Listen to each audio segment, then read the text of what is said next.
I'm a very dangerous man. Come on now. They get dangerous. Come on now. Now, we got some bad news from Casey Rennie. Is he in the green Nike? Them things kind of nice. Hey, them things kind of clean. But go ahead, Shedeur. Show them what you're doing. Day 5 of Browns training camp. First padded practice of the year. Every quarterback on that roster was grinding through one of the sloppiest offensive days of the entire offseason. Completion percentages down across the board. Defense was winning every single rep. And right in the middle of all of that chaos, one quarterback threw 2 touchdowns and started building something that nobody was fully prepared to talk about yet. But here is the part that stops you cold.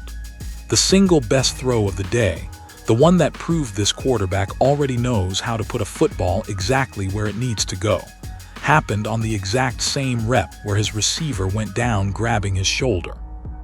One play, 2 stories happening at the same time, and most people only picked up one of them. That is the problem with how this day got covered. Everyone ran to the injury. Nobody stayed long enough to watch what actually happened before it. Right now, drop one word in the comments, just one, either Shadeur or scare. Tell Gridiron Ground which story you think matters more today, because we are about to break down both and the answer might surprise you. Before anything else, you need to understand what kind of day this actually was, because context is everything here and most people skipped right past it. Before going further, if you're enjoying this video, don't forget to smash that subscribe button. It really helps us keep bringing you the content you love. Share this video with your friends so they don't miss out on all the drama and excitement. 1 Mississippi, 2 Mississippi, balls out, balls in a perfect spot. And I would like to take a little bit of second to really break this down, but I want to make sure that you get to see. Day 5 of Browns training camp is not just another session on the calendar. It is the first day players put on full pads, and that single detail changes absolutely everything about how you read the results. Before pads, you are looking at shorts, helmets, controlled reps, and low-contact situations where quarterbacks can operate in something close to a vacuum. Routes get run clean. Defenders keep their hands down. Pass rushers are essentially jogging. It looks good because the conditions are designed to let it look good. Pads change all of that in about 30 seconds flat. Protections get tested for real. Pass rushers start using their hands. Linebackers are flying downhill. And quarterbacks find out very quickly whether everything they built in the first 4 days of camp actually holds up when people are trying to take their head off. That is the environment Shadeur Sanders walked into on day 5. And reports coming out of Berea were clear that the offense as a whole had a rough go of it. Every quarterback on that roster, Deshaun Watson, Dillon Gabriel, Shedeur, all of them were hovering right around 50% completion. That is not a good number on any day, but on the first padded practice of the year with a defense that clearly came out with something to prove, it is not exactly a shock either. The defense was bringing real energy. Jard Verse and Quinshon Judkins reportedly got into it on the field. Trash talk was flying. Guys were competing. Tyson Campbell and Mason Graham were both named standouts on the defensive side, and that tells you everything about the level of resistance the offense was dealing with. This was not a track meet. This was a grind from rep 1 to the final whistle. Now here is where things get interesting. Inside of that grind, inside of a day where nobody on offense was particularly sharp, Shadeur Sanders threw 2 touchdown passes. 2. On a day where completion rates were down across the entire quarterback room, he found the end zone twice. And the way those 2 touchdowns happened is where the real story starts to take shape. One of them went to Gage Larrison late in a 2-minute drill, and people on site called it a mic drop moment. That is a strong phrase to use in day 5 of training camp. The other went to Casey Kitchens, and that one is the play that deserves a full breakdown because it was not just a touchdown. It was a complete sequence of quarterback operation that got interrupted by something nobody wanted to see. But here is the thing about Gridiron Ground, and if this is your first time here, you are going to want to stay because we do not just skim the surface. We stay on the tape until the full picture comes through. And right now, the full picture on day 5 is more interesting than the injury headline that swallowed most of the coverage. 2 touchdowns on the hardest day of camp so far. Every other quarterback in that building dealing with the same pressure and coming up short on completion rate. And one specific rep that managed to show both the ceiling of this offense and the fragility of its depth at the same time. If you are not already subscribed to Gridiron Ground, right now is the time. Hit that button because what is coming next in this breakdown is exactly the kind of detail that most channels are going to miss completely. Because the throw that went to Casey Kitchens was not just a good play, it was a statement. And what happened after the whistle told you even more than the throw itself. Stop right here, because this is the part most people glossed over in about 4 seconds and moved straight to the injury update. The touchdown throw to Casey Kitchens needs to be looked at as a full sequence, not just a box score entry. Because when you actually slow it down and go through each piece of it, what you are watching is not a lucky connection.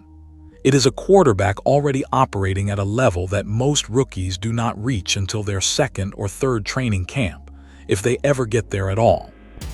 Start with the pocket. Shedeur did not scramble on this play. He did not bail out of the pocket because pressure was coming and athleticism saved him. He worked it. He operated inside the structure of the play, went through his reads, and when he found his window, he put the ball on Casey Kitchens in a spot where only his guy could catch it. Between the hashes, layered perfectly, dropped in with the kind of touch that tells you the quarterback knew where the ball was going before the snap was even taken. That kind of placement does not happen by accident. It is a product of pre-snap reading. You have to identify the coverage, identify where the space is going to open up, and then trust the route enough to throw to a spot before your receiver is even breaking into it. That is what anticipation throwing looks like. And that is what Shedeur showed on that rep. Now think about what else had to happen for that throw to work. The protection had to hold long enough. The route had to be run on time. And the quarterback had to process the coverage fast enough to know Casey Kitchens was going to be open before the defense even had a chance to react. All 3 of those things happened on the same play in the first padded practice of the year, against a defense that was clearly competing hard. Before going further, if you're enjoying this video, don't forget to smash that subscribe button. It really helps us keep bringing you the content you love. Share this video with your friends so they don't miss out on all the drama and excitement. And here is the detail that really stands out. Nobody expected Casey Kitchens to separate that quickly. The defense lost him, not because of a blown assignment necessarily, but because the route was clean and the timing of the throw did not give the coverage time to recover. When a receiver gets open like that and the ball is already on its way before the corner can close, that is a quarterback doing his job at a high level, not the receiver beating the defender. The quarterback taking the window before the defender even knew it was there. This is the kind of throw that gets quarterbacks paid in this league, not the deep ball, not the highlight reel scramble. The underneath layered strike into a tight area between 2 defenders where only your guy comes up with it. Those throws win games in December when nothing else is working. Those are the throws that coaches build offenses around because they trust them in high-pressure moments. So when people saw the footage and the reports from Berea and immediately jumped to the injury update, they stepped right over the most important part of the play. The injury happened after the catch. The throw already happened. The completion already happened. The touchdown already happened. And the tape of that sequence does not disappear just because Casey Kitchens came up grabbing his shoulder on the same rep. Most coverage treated this like the injury canceled out the play. That is completely backwards. The play was already made. What happened after it was a separate event. And as it turns out, this was not even the only rep where Shadeur found Casey Kitchens in that same practice. There was a second connection, and that one tells you even more about where this offense might be heading. Here is something that did not get nearly enough attention in the Day 5 reports, and it is honestly the detail that should have been leading every single breakdown of this practice. Shadeur Sanders found Casey Kitchens not once but twice in that same session. 2 separate connections. Two separate reps showing two different sides of the same quarterback operating at a level that most people were not expecting to see in week 1 of padded work.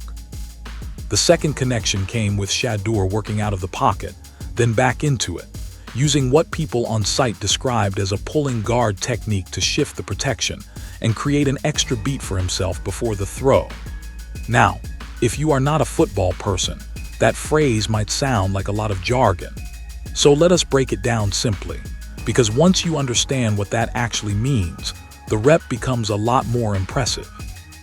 A pulling guard technique in the context of a quarterback means using the movement of a blocker to influence where the pressure is going.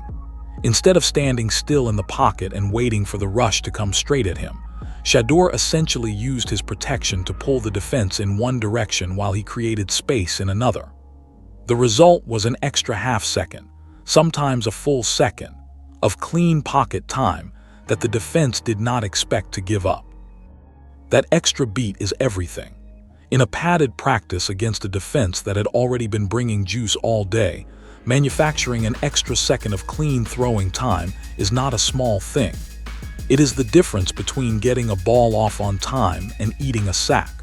And Shedeur manufactured it not with his legs, not by scrambling away from pressure, but by manipulating the protection before the snap even happened.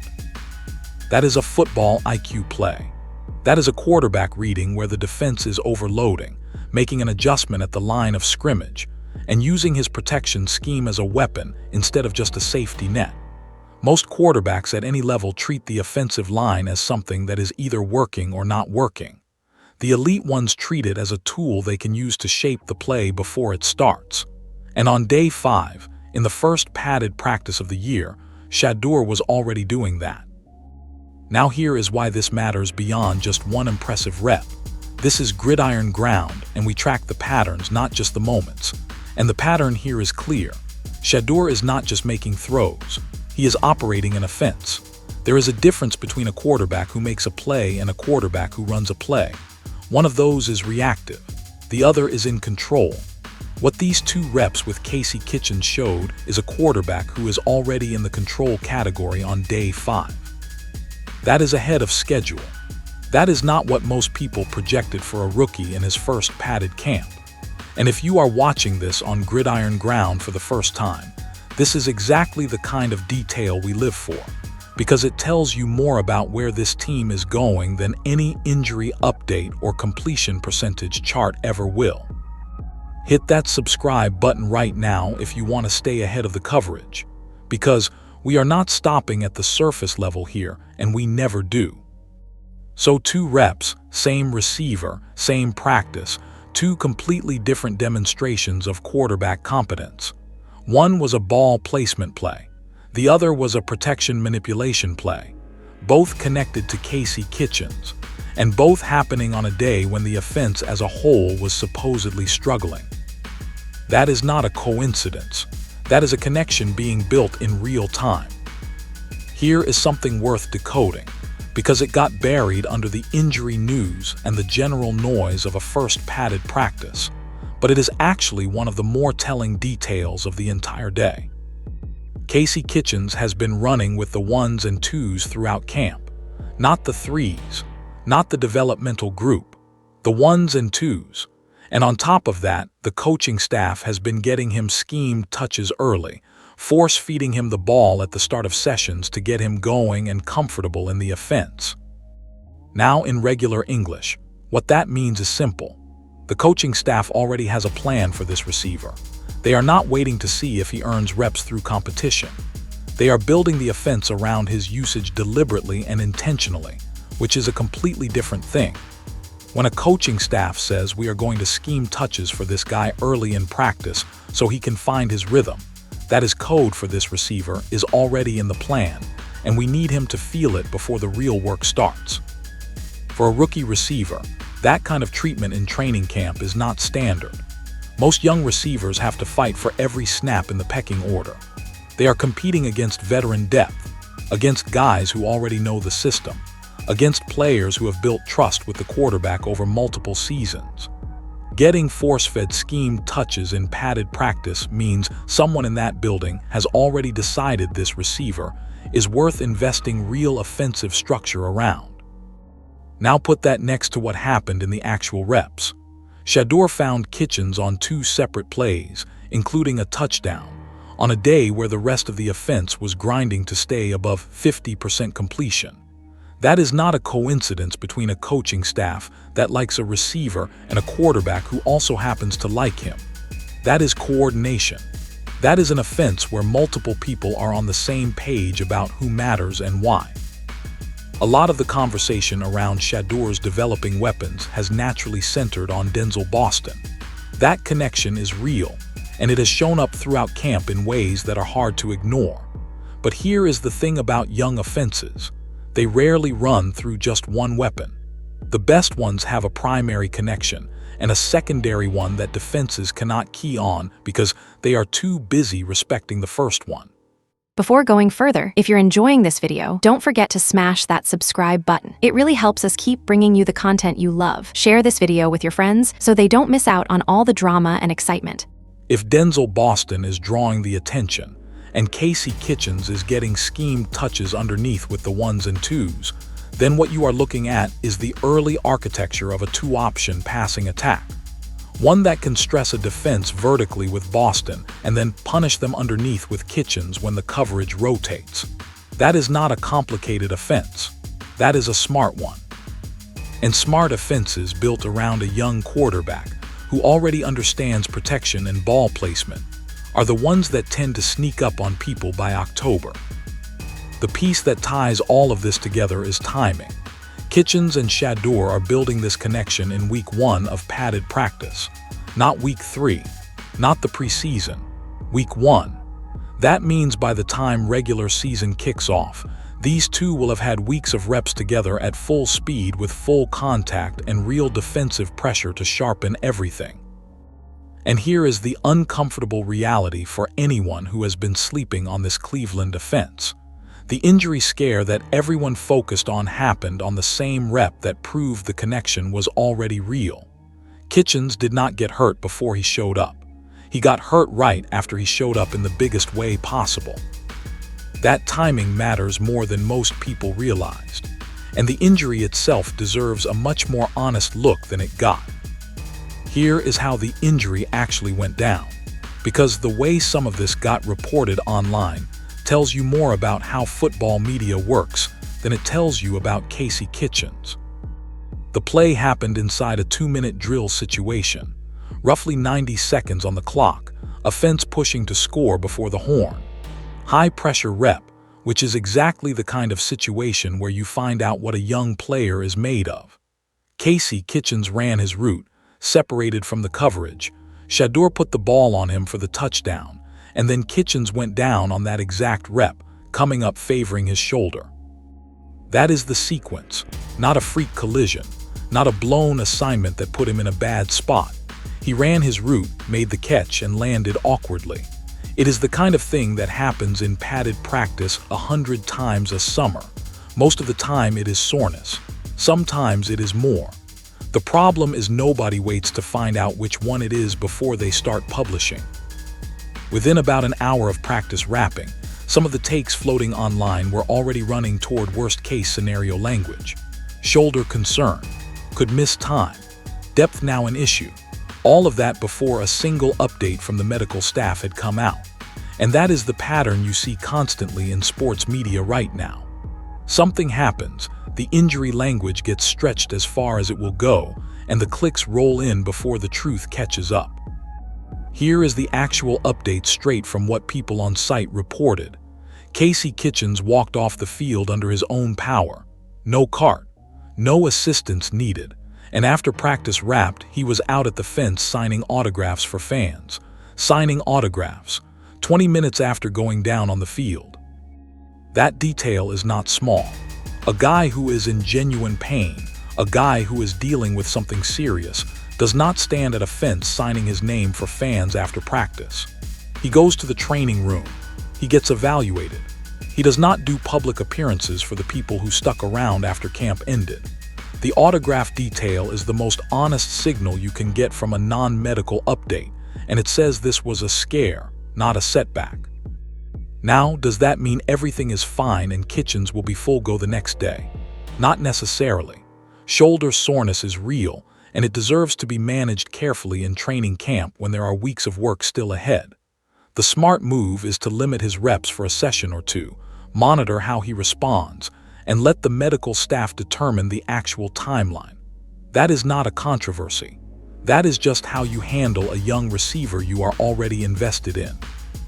But the framing that turned this into a depth crisis or a season concern for the Browns was not grounded in anything that actually came out of Berea.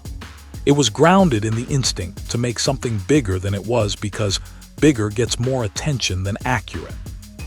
The facts here are simple and they are worth repeating. Shoulder issue on a specific rep, walked off on his own power, signed autographs after practice.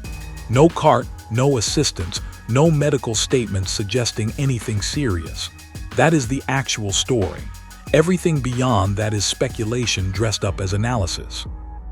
And here is the part that really gets overlooked in all of this. The injury does not change the throw. It does not rewind the rep. It does not take back the touchdown or the pocket movement or the protection read that made the whole play work. That tape exists and it is not going anywhere. The throw already happened, and what it showed about Shadeur Sanders is already on record.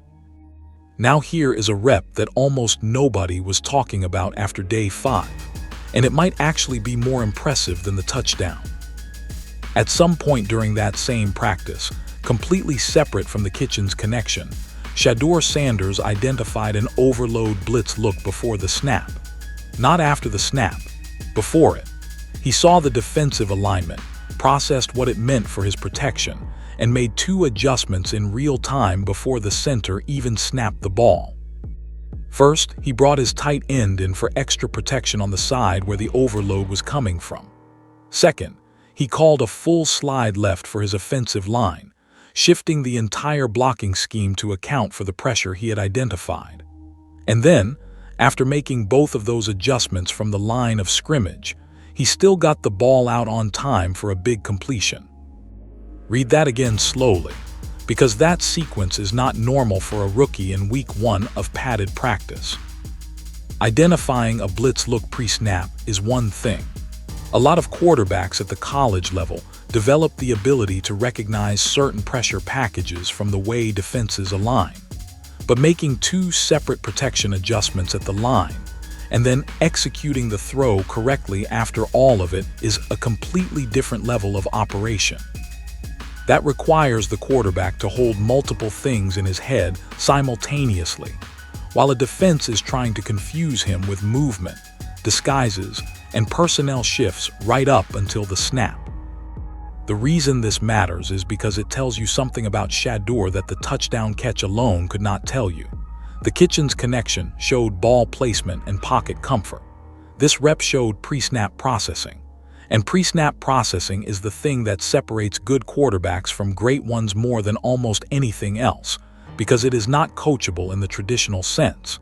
You can teach a quarterback to recognize a cover 2 look. You can drill them on blitz identification all offseason.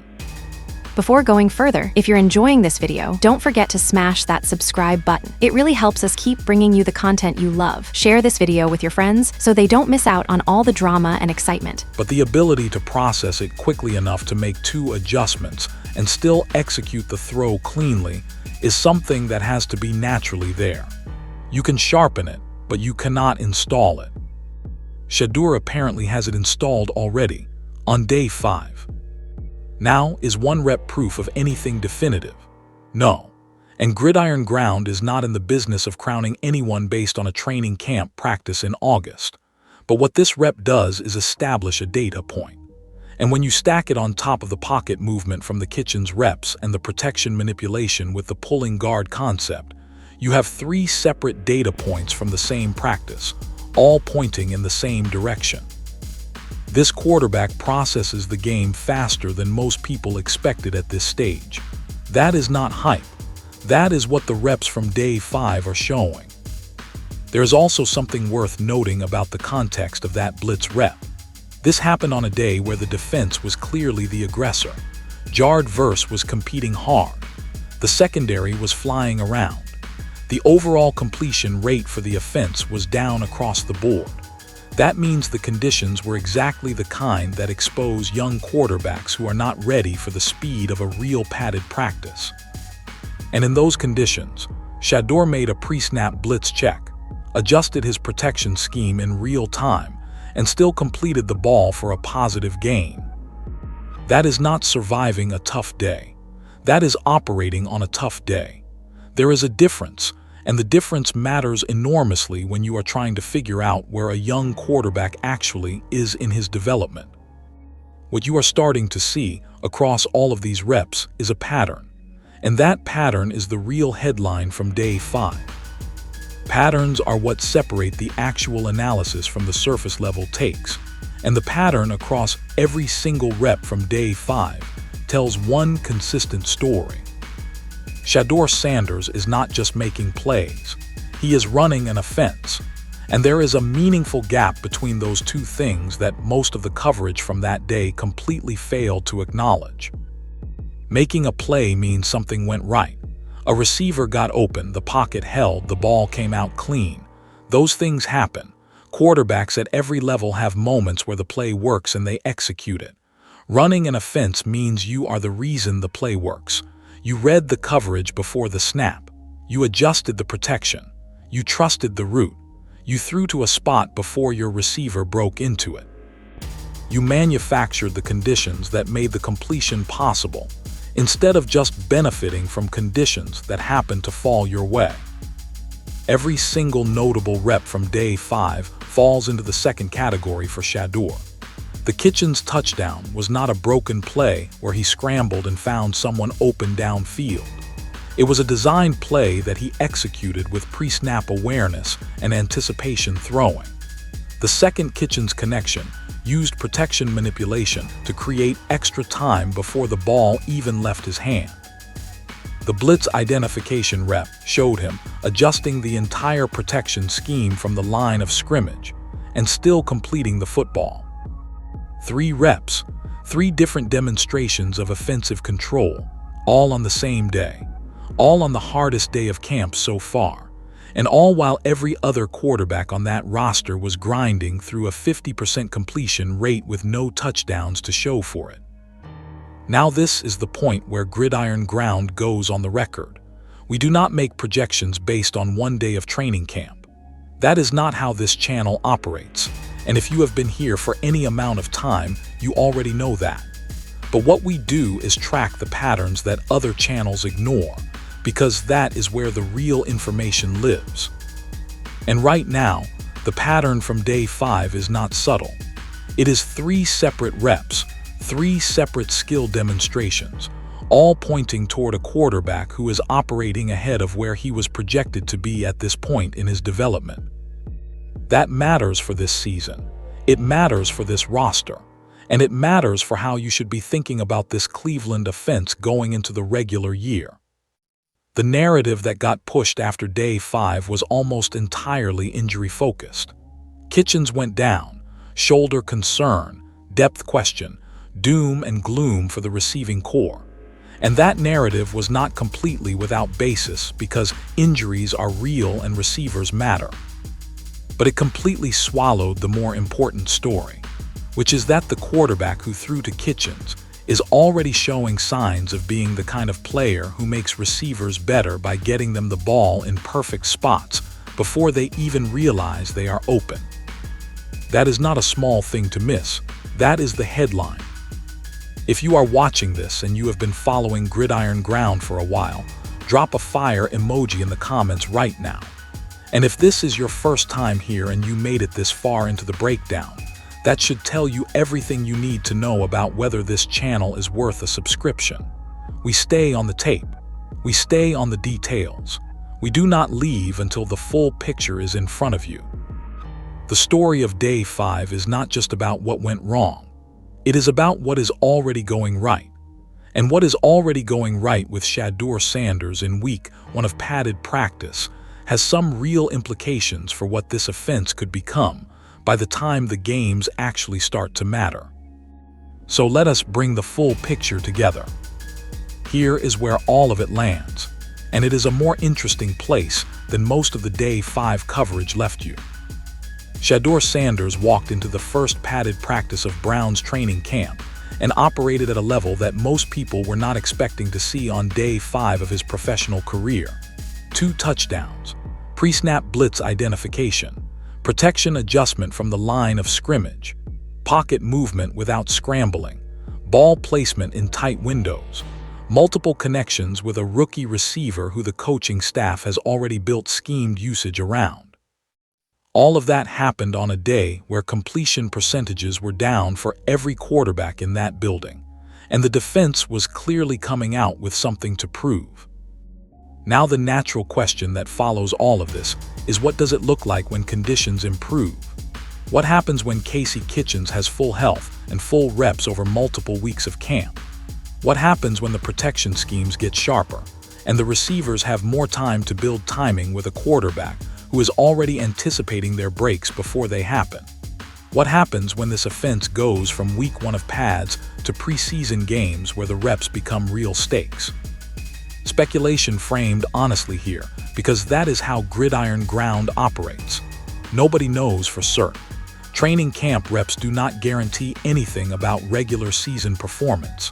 Quarterbacks who look sharp in August have disappointed before. Receivers who build camp connections have faded when the game speed elevated.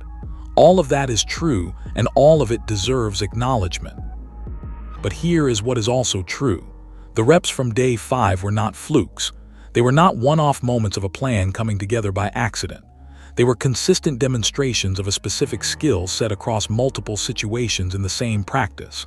Pocket operation, pre-snap processing, protection manipulation, ball placement, route trust. That is 5 separate quarterback attributes showing up in one padded session against a defense that was winning the day overall. When 5 attributes show up consistently in a single practice, that is not a hot day. That is a baseline, and baselines are what you project from.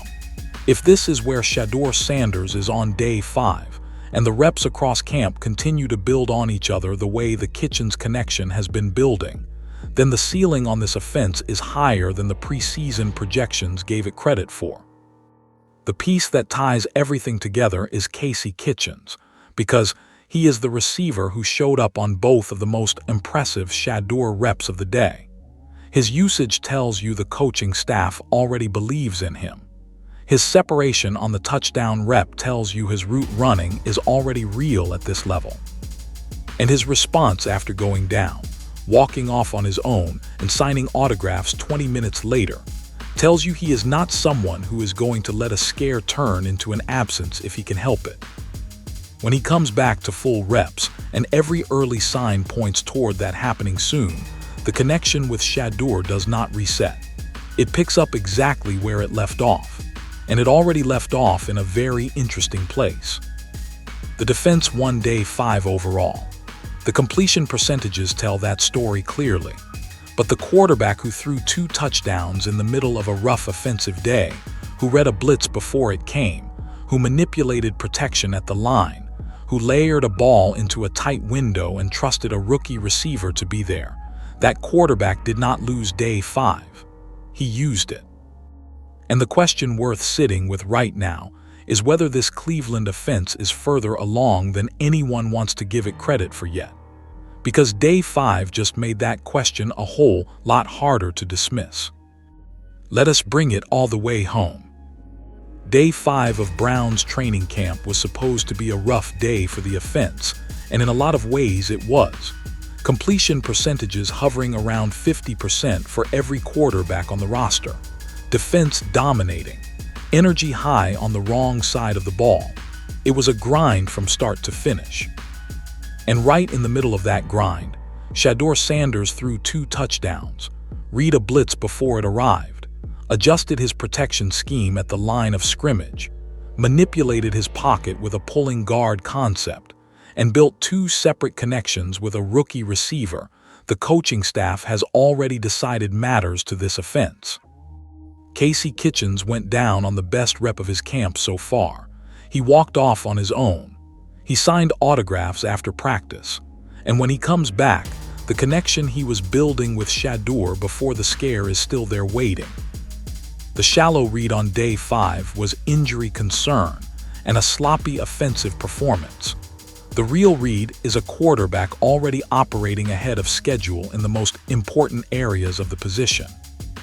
This offense is not finished being built, but what day 5 showed is that the foundation is already more solid than the completion percentages suggested. So here is your question to close us out.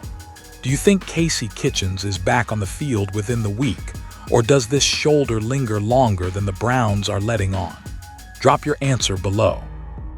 This has been Gridiron Ground. Stay locked in. We will see you on the next one. 1 Mississippi, 2 Mississippi, balls out, balls in a perfect spot. And I would like to take a little bit of second to really break this down, but I want to make sure that you get to see all of the different videos that are cooking up here. Now, the first touchdown of the day, I believe, was this ball from Shedeur to Casey Conception. So while, you know, if you ask a lot of people, I think this was Harold Fannon's day, right? For really coming out.